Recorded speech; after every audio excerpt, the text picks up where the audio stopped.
So we've just stopped off at one of our newly drilled pollen and nectar mixes. It's not the most diverse at the moment. It's mostly borage and phacelia, and then you've got some smaller clover plants that are just in the undergrowth waiting to get going. Because this borage is probably the quickest plant to get going. But it just shows how important these pollinator resources are throughout the whole year. So not just in the warm months when we all want to be sat outside, but all the way through till September, when we've got these queen bees and honeybees still looking for food. If I can just get this in here, you can have a little look for yourself. Here's a bumblebee, nice and busy. And I think within, I don't know, a couple of metres, I can count 1, 2, 3, 4, 5, 6. There's about 7 bumblebees and honeybees here already.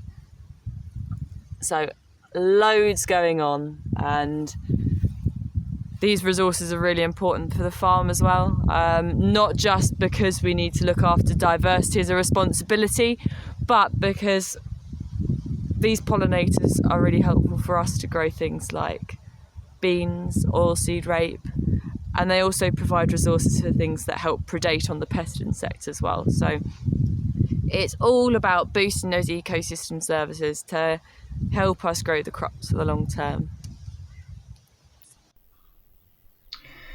So that was what those margins are looking like at the moment, but here are just a few clips of what the flower margins have looked like earlier on in the year. So this was back in July time, and it just shows off what we're trying to achieve. That was a margin at the beginning of its life, and this is it when it's in full swing. And we try to just create a real diversity of flowers across the farm and within a margin if we can, so that we have flowering resources right from the beginning with the cowslips that we had in this margin, all the way through to the knapweed. Then we've got chicory flowering at the moment, bird's foot trefoil flowers till late on in the season as well. You've got the cow parsley there, and this is just an aerial shot to show how we try and connect them across the landscape.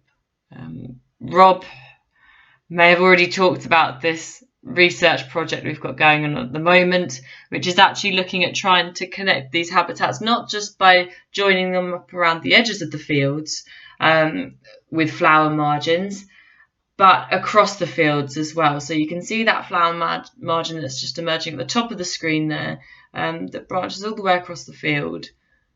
So that in that field at the moment, there isn't anywhere across that whole bean crop that is further than 50 metres away from a wildflower margin.